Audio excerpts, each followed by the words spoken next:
प्यारे गुरुजी के प्यारे सत्संग चैनल पर आप सभी का स्वागत है। इस चैनल पर गुरुजी के सत्संग सुनवाए जाएंगे जो कि हमें उन्हीं की संगत द्वारा प्राप्त हुए हैं।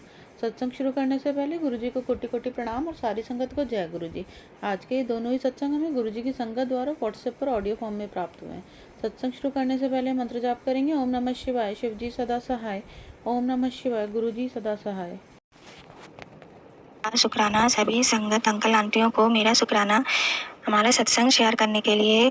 आंटी जी आपको बहुत बहुत शुक्राना। गुरुपा आपको बहुत बहुत ब्लेस करे, आपको परिवार को सुख शांति दे।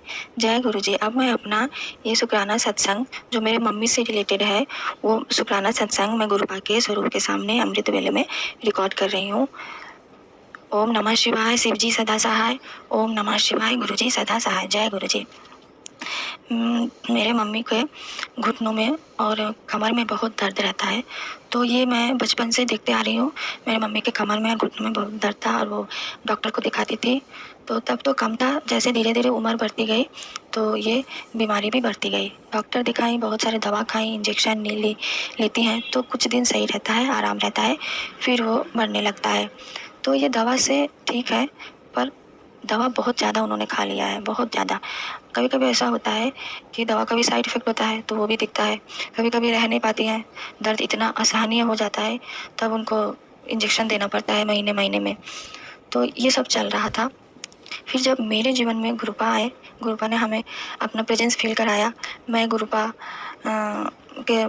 जब हमें अपने से कनेक्ट किया गुरुपा ने, तो मेरे जीवन में भी धीरे धीरे सुख शांति आने लगा, मन में शांति आने लगी। तो और गुरुपा कहते हैं ना, मेरे से अगर परिवार का कोई एक जुड़ जाए तो मैं परिवार के हर सदस्य को ब्लेस करता हूँ। तो ऐसा ही हो रहा है संगत जी। क्या है कि मेरी मम्मी को जब बहुत दर्द बढ़ जाता है तो मैं मम्मी से कहती हूँ, मम्मी गुरुपा के बारे में मैंने मम्मी को बोला, तो मम्मी भी मन ही मन गुरुपा को सिमरन करने लगी। और मैंने गुरुपा का एक स्वरूप दिया मम्मी को, तो वो मम्मी उस तिलक लगाती हैं, फिर कभी कभी घी लगाती हैं गुरुपा के पैरों में, तो ऐसे लगाती हैं। पर क्या है, अब उम्र हो गई है, बहू है, बेटा है, सभी काम पे चले जाते हैं, तो एक नाती है घर पे रहता है, तो हो नहीं पाता है हमेशा जो मैं कहती हूँ, आप गुरुपा जो कहते हैं करने के लिए। तो पहले तो ये हुआ, बहुत आराम हुआ। अचानक से मम्मी एक दिन कहती हैं, तुमने जब से मुझे गुरुपा के बारे में बोला तो मैं मन ही मन सिमरन करती, तो मैं फील कर रही हूँ 2-3 महीना हो गया मुझे इंजेक्शन नहीं लगाना पड़ा। तो मैंने माँ से बोला, मम्मी तुम्हें गुरुपा ने हेल्थ ब्लेस कर दिया। पर फिर से कुछ दिन से अचानक फिर दर्द बढ़ने लगा, बहुत ज़्यादा पैर फूल गया और उनको नर्व्स की प्रॉब्लम है, तो सारे हाथ पैर में खिंचाव आने लगता है। तो अब गुरुपा कह रहे हैं कि पुत्र तेरे मम्मी को बोल शुक्राना सत्संग शेयर करने के लिए। तो अब मम्मी तो कर नहीं सकती क्योंकि उनके पास छोटा सा फ़ोन है, स्मार्टफोन है नहीं, और जब मैं गई थी तो कर ही नहीं पाई, मतलब उनसे हो ही नहीं पाया। तो अब गुरुपा कह रहे हैं, एक आंटी जी के द्वारा गुरुपा ने सत्संग में सुनाया कि पुत्र अब तुझे ये सत्संग शेयर करना है, जो तेरे मम्मी को 7 दिन लगातार शुक्राना सत्संग शेयर करना था वो तुझे करना है। तू करेगी तो मैं तेरे मम्मी को हेल्थ ब्लेस कर दूंगा। तो इसलिए ये मेरा आज पहला मम्मी के लिए शुक्राना सत्संग शेयर कर रही हूँ। तो गुरुपा ने बोला है कि तू 7 दिन शुक्राना सत्संग शेयर करेगी तो तेरे मम्मी को मैं हेल्थ ब्लेस कर दूंगा। मतलब मम्मी कर नहीं सकती, तो गुरुपा ने कहा तुम करती हो शुक्राना सत्संग तो तुम करो। तो गुरुपा आज मैं शुक्राना सत्संग पहला शेयर कर रही हूँ। आपने मेरे मम्मी को बहुत बार न्यू लाइफ भी ब्लेस किया, क्योंकि मैं ये सत्संग पहले भी शेयर कर चुकी हूँ। कुछ दिन पहले ही लक्ष्मी पूजन में मेरे मम्मी को अचानक से उनका सिर चकरा रहा था, उनको बेहोशी आ रही थी, मतलब सारे मुंह में खिंचाव आ रहा था, जैसे कुछ नर्व्स की प्रॉब्लम दिख रहे थे। तो ये 2 दिन रहा, फिर धीरे धीरे वो ठीक हो गया। फिर उस दिन के बाद ही मैसेज आया, गुरुपा कहते हैं पुत्र मैंने तेरे मम्मी का बहुत बड़ा कष्ट थोड़े में ही काट दिया, मैंने तेरे मम्मी को न्यू लाइफ ब्लेस किया। तो इसके लिए गुरुपा आपको बहुत बहुत शुक्राना, क्योंकि उस दिन मम्मी सारा दिन सो ही रही, सारा दिन उनका जैसे ही उठती उनका सिर घूमता, उनका प्रेशर बहुत लो हो गया था। तो आपने गुरुपा मेरे मम्मी को हेल्थ ब्लेस किया, आपने मेरी मम्मी को न्यू लाइफ ब्लेस किया गुरुपा। इसके लिए मैं आपको बहुत बहुत तहे दिल से शुक्राना करती हूँ गुरुपा। जय गुरु जी, शुक्राना गुरु जी। अब मैं सत्संग यहीं पे विराम करती हूँ। ओम नमः शिवाय, शिव जी सदा सहाय। ओम नमः शिवाय, गुरु जी सदा सहाय। जय गुरु जी। जय गुरु जी, शुक्राना गुरु जी। गुरु जी आपके चरणों में हमारा कोटि कोटि नमन गुरुपा। गुरुपा आपको अनंतम अनंतम बार शुक्राना। ये मेरा मम्मी के तरफ से शुक्राना सत्संग है, जो कि गुरुपा ने सत्संग के थ्रू आंटी के द्वारा ये टेलीपैथी में बताया कि पुत्र तेरे मम्मी को जो 7 दिन का शुक्राना सत्संग करने को बोला था, तो वो तू करेगी। तो और ये मेरा दूसरा शुक्राना सत्संग है मम्मी के तरफ से। अब मैं अपना शुक्राना सत्संग गुरुपा के स्वरूप के सामने अमृत वेले में रिकॉर्ड कर रही हूँ। जय गुरु जी, जय संगत जी, सभी संगत अंकल आंटियों को मेरा शुक्राना। और मेरा ये सत्संग शेयर करने के लिए आंटी जी आपको और आपके परिवार को गुरुपा बहुत बहुत ब्लेस करें। जय गुरु जी। ओम नमः शिवाय, शिव जी सदा सहाय। ओम नमः शिवाय, गुरु जी सदा सहाय। जय गुरु जी। मेरे मायके में मेरे पापा को हार्ट का ऑपरेशन हुआ है। तो हार्ट का ऑपरेशन होने के बाद एक्चुअली उनका कोलेस्ट्रॉल लेवल बहुत हाई हो गया था और हार्ट में ब्लॉकेज 90% ब्लॉकेज पाया गया था। तो उस तरह से मेरे गुरुपा ने मेरे पापा को भी हेल्थ ब्लेस किया और न्यू लाइफ ब्लेस किया।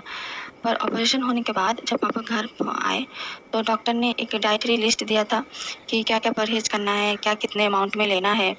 और ये डाइटरी लिस्ट मेरे भैया भाभी के पास था और सभी को भैया भाभी ने दिखाया मम्मी को, पापा को, क्या क्या खाना है, क्या क्या अवॉइड करना है।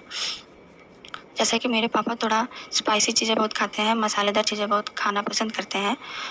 तो डॉक्टर ने वो सब मना किया और ऑपरेशन के कुछ महीने तक तो बिल्कुल ही मना किया है। उस डाइट लिस्ट के अनुसार ही सब कुछ खाना था। तो ऐसे में क्या हुआ, पापा को थोड़ी प्रॉब्लम होने लगी और वो गुस्से में आ गए। वैसे भी वो थोड़ा गुस्से में रहते हैं, इनका मूड थोड़ा गुस्सैला टाइप का रहता है। और उस वक्त और गुस्से में आ गए और उनको थोड़ा डिप्रेशन होने लगा कि घर में सभी अच्छा खाना खाएंगे, मैं नहीं खा पाऊँगा। और सभी उनको बोलने लगे, पापा आप ये मत खाइएगा, आप वो मत खाइएगा और ज़्यादा गुस्सा मत करिएगा, ज़्यादा ज़ोर ज़ोर से बात मत करिएगा, डॉक्टर ने ये सब मना किया है, और ज़्यादा प्रेशर भी मत लीजिएगा। तो वो जब खाने वाने की बात आती तो गुस्सा हो जाते कि कहते हैं कि मुझे भी दिखाओ डाइट लिस्ट में क्या क्या है, ऐसा खाना कोई खा सकता है क्या, ये सब बातें बोलते। तो सभी समझाते हैं कि पापा कुछ ही दिन की तो बात है, 2-3 महीने इस लिस्ट के अनुसार चलो, फिर थोड़ा बहुत आप स्पाइसी चीज़ खा सकते हो। पर क्या है ना, हमेशा तो अब नहीं खा सकते। जब एक हार्ट का ऑपरेशन हो चुका है तो पहले के जैसे अब नहीं खा सकते। तो ऐसे में घर में अशांति शुरू हो गए। भाभी मम्मी उनके लिए सिंपल खाना बनाते तो वो खाना नहीं चाहते थे और इस तरह से चिड़चिड़े हो जा रहे थे। तो कहते मैं नहीं खाऊंगा, मर जाऊंगा फिर भी मैं ऐसा खाना नहीं खाऊंगा, मुझे जो अच्छा लगेगा मैं वही खाऊंगा, ऐसे बोलते। और भैया फिर गुस्सा हो जाते कि पापा देखो ऐसा करोगे तो फिर से आपकी तबीयत ख़राब हो जाएगी, फिर से हॉस्पिटल में दौड़ना पड़ेगा। तो वो जिद पे अड़ जाते और घर में अशांति शुरू हो जाती, क्योंकि भैया भाभी घर में रहते नहीं हैं। वो लोग सुबह निकल जाते हैं ड्यूटी पर, रात को आते हैं। भैया तो 3-4 दिन बाद आते हैं और जब सब घर में आते हैं तो वही किचकिचाहट, अशांति। तो उन्हें भी माने वो रिलैक्स नहीं हो पाते वो। और मम्मी के संग तो हमेशा करते पापा कि तो मुझे ऐसा खाना दे रही है, वैसा खाना दे रही है। तो मम्मी फिर मुझे बताने लगी कि ऐसी ऐसी बात है। तो मैंने गुरुपा से अरदास किया कि गुरुपा प्लीज़ आप मेरे पापा के दिमाग को ठंडा कर दीजिए। डॉक्टर जो परहेज़ किए हैं, जो मना किए हैं वो ना खाएं। तो गुरुपा ने हमारी अरदास सुनी और पापा धीरे धीरे कूल होने लगे। फिर मम्मी मुझसे कहती है कि बेटा तेरे पापा बहुत ठंडे हो गए हैं। इवन मेरी भाभी भी कहने लगी कि पापा के अंदर बहुत चेंजेज आ गया है। 2-3 महीना हो गया पापा क्या कोई कुछ कह रहा है वो भी नहीं सुनते, केयर भी नहीं करते। मतलब सुनते हैं, कोई उत्तर नहीं देते और गुस्सा नहीं करते, और हम लोग जो भी बना के देते हैं वही खाते हैं। कोई अशांति नहीं करते हैं और अच्छे से बात भी करते हैं। तो मेरी मम्मी कहती हैं कि गुरुपा ने तेरी सुन ली। हाँ, तो मम्मी ने भी गुरुपा को शुक्राना किया, हमने भी शुक्राना किया और इसके लिए गुरुपा आपको बहुत बहुत शुक्राना, तहे दिल से शुक्राना। अब हम अपना सत्संग यहीं पे विराम करते हैं। ओम नमः शिवाय, शिव जी सदा सहाय। ओम नमः शिवाय, गुरु जी सदा सहाय। जय गुरु जी। अगर आप भी हमारे साथ अपना कोई सत्संग शेयर करना चाहते हैं तो आप भी अपना सत्संग हमें लिखकर या ऑडियो फॉर्म में रिकॉर्ड करके डिस्क्रिप्शन बॉक्स में दिए गए व्हाट्सएप नंबर या ईमेल आईडी पर भेज सकते हैं। गुरुजी की आज्ञा से उसे शेयर कर दिया जाएगा। और उन सभी संगत का शुक्राना जो हमारे साथ अपने सत्संग शेयर करते हैं। अगर आपको भी हमारे वीडियोस अच्छे लग रहे हैं और आप हमारे चैनल पर पहली बार आए हैं तो आप हमारे चैनल सब्सक्राइब कर सकते हैं और सब्सक्राइब करके बेल आइकन को ज़रूर प्रेस कर लें ताकि आपको हमारे आने वाले वीडियोज़ की नोटिफिकेशन मिल सके। जय गुरु जी।